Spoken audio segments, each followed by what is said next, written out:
ភ្នំភ្លើងមួយនៅក្នុងប្រទេសឥណ្ឌូនេស៊ីបានឆេះផេះចម្ងាយ10គីឡូម៉ែត្រនៅលើមេឃអាជ្ញាធរឥណ្ឌូនេស៊ីបាននិយាយកាលពីថ្ងៃពុធទី15ខែតុលាឆ្នាំ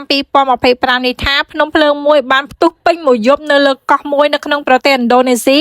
ដោយបានបញ្ចេញនៅផេះដ៏ច្រើនទៅលើមេឃខណៈដែលកម្រិតប្រកាសអាសន្នខ្ពស់បំផុតគឺត្រូវបានប្រកាសទីភ្នាក់ងារភ្នំភ្លើងជាតិបាននិយាយនៅក្នុងសេចក្តីថ្លែងការណ៍មួយថាភ្នំភ្លើង Levu Tobi Laki នៅលើកោះ Flores គឺបានផ្ទុះឡើងកាលពីល្ងាចថ្ងៃអង្គារទី14ខែតុលាឆ្នាំ2025និងម្ដងទៀតនៅម៉ោង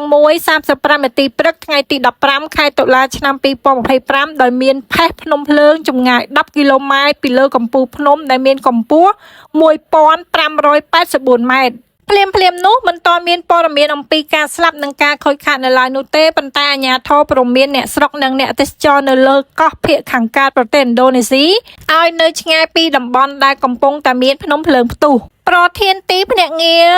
ភូមិសាស្ត្រលោកមហាម៉ាត់វ៉ាហ្វីតគឺបាននិយាយថាខ្លួនបានបង្កើននៅកម្រិតប្រកាសអាសន្នរបស់ភ្នំភ្លើងដល់កម្រិតខ្ពស់បំផុតកាលពីល្ងាចថ្ងៃទី14ខែតុលាឆ្នាំ2025បន្ទាប់ពីបានរកឃើញថាបានកើនឡើងនៃការរំជួយដីដ៏ជ្រៅដែលជារឿយៗគឺកើតមានមុនពេលដែលមានភ្នំភ្លើងផ្ទុះខ្លាំងក្លាអាជ្ញាធរក៏បានផ្អាកប្រតិបត្តិការរួចទៅហើយនៅអាកាសយានដ្ឋាននៅក្នុងស្រុកមួយដែលចម្ងាយប្រមាណជា60គីឡូម៉ែត្រភាគខាងត្បូងនៃទីក្រុងនិងកន្លែងកើតហេតុ